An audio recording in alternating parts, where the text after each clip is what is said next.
Oke guys, sampai jumpa lagi di video ini. Kali ini gue mau jelasin ya gimana sih eh, sembuh tuh dan lo ada di level berapa. Jadi ini penting guys ya, karena banyak beberapa orang yang nggak tahu gue di level berapa, gue kena penyakit ini tuh gimana, apa aja yang perlu gue hadapin, apa aja yang perlu gue alamin. Ini kan gue jelasin semuanya di video ini. Stay cool guys.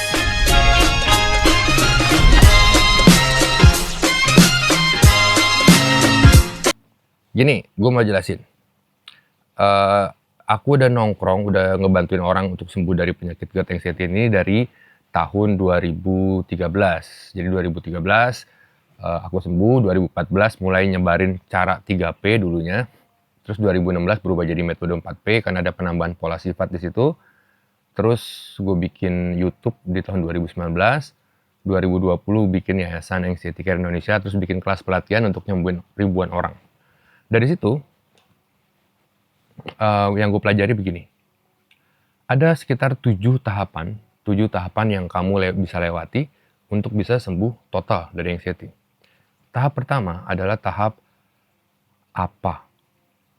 Di tahap pertama, lu kena penyakit ini, lu tiba-tiba sesak napas, kelingan, deg-degan, mau pingsan, kayak mau jatuh, kayak mau ditarik ke belakang, kayak nyawa lu pengen dicabut, dan lu kan teriak, ini apa yang terjadi sama gue? Apa yang terjadi sama gue? Gue kenapa gitu kan? Itu lu masih level 1. Tahap 1. Tahap kedua, lu mulai cari kenapa. Saya kenapa? Kamu akan masuk ke semua live, ke semua Instagram, kamu akan search di Google, kamu akan search di Chrome, kamu akan search di TikTok, Instagram, YouTube.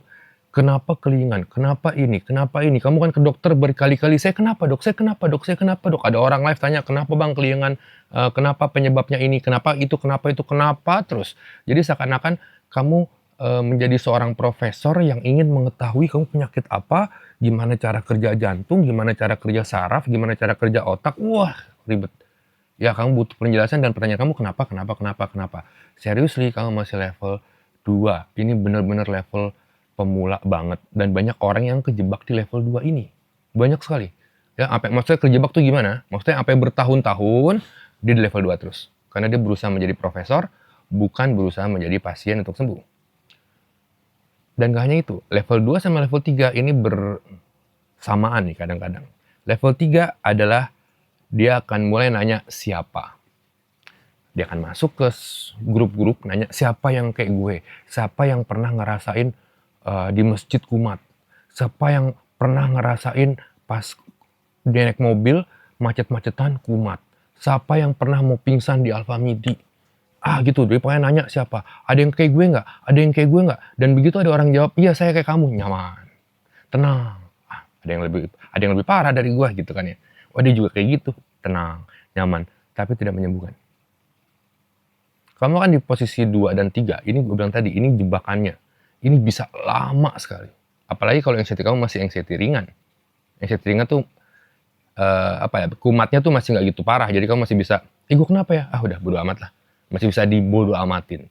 Kalau itu kamu cuekin, dan kamu sibuk nyari saya kenapa dan siapa yang kayak saya, bertahun-tahun, anxiety ringan tadi, ini akan naik menjadi anxiety sedang. Anxiety sedang tuh dimana kamu nggak bisa lagi nyuekin sensasinya. Jadi saat yang sensasinya datang, kamu udah yang, igede, udah begitu. Karena, bilang tadi ya, anxiety-nya masih kecil, masih bisa kamu, tar deh, nggak apa-apa nih, masih bisa begitu, masih bisa dicuekin. Ntar naik ke sedang nggak bisa. Ini sedang kamu cuekin lagi, naik ke berat. Naik ke berat ini kamu udah nggak bisa keluar rumah nih. Kamu nggak mampu keluar rumah, kamu kan nggak percaya diri sama badan kamu nggak pede sama badan kamu. Kamu keluar rumah ntar takut pingsan, takut kenapa-napa di jalan. Mungkin kamu kayak gue dulu ya. Jadi gue dulu itu karena saking takutnya guys ya. Gue tulis nama gue, nomor telepon dan alamat gue taruh di kantong baju.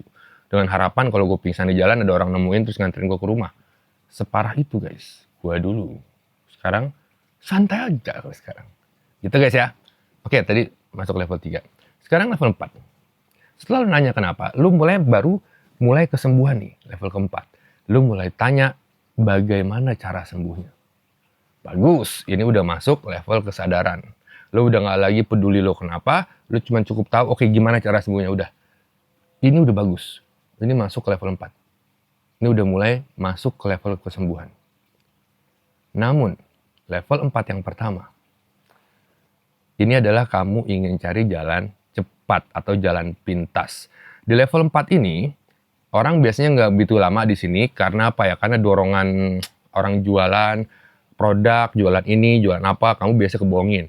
Pakai ini sembuh, beli. Pakai ini sembuh, beli. Taunya nggak sembuh-sembuh. Ke dokter ini yang paling jago, bang. Coba bang, berbulan-bulan, nggak ada perubahan. Ada beberapa orang, udah ke dukun aja, disantet kali. Kamu ke dukun, disembur, nggak ngaruh apa-apa. Ini level 4. Jadi kamu udah mau tahu bagaimana cara sembuhnya, cuman kamu cari jalan singkat. Jalan yang, kalau bisa nggak usah ngapa-ngapain sembuh. Nggak bisa. Tapi banyak yang kejebak di level 4. Dan biasanya duit kamu habis di level 4. Ingat ya, waktu kamu habis di level 2 dan 3, duit kamu habis di level 4. Nah, habis itu kamu sadar. Wah, sadar nih. Oke, masuk ke level 5. Kamu sudah mulai tahu bagaimana caranya, dan kamu mulai sadar bahwa ini gue udah coba berbagai cara, cuman nggak sembuh-sembuh, masuk ke level 5. Kamu mulai ngeriset cara-cara orang-orang sembuh.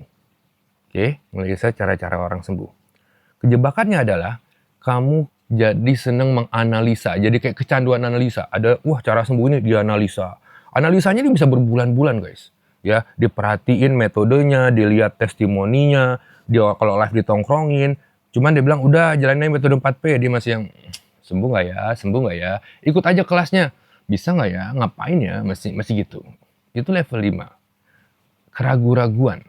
Ya, sama kelamaan menganalisa. Jadi, dan beberapa orang juga mentok di analisis. Namanya analisa mentok kita sebutnya. Jadi orang kalau udah sering menganalisa lama-lama mentok. Kita sebutnya catch 22. Jadi udah too much analysis dan akhirnya stop gitu.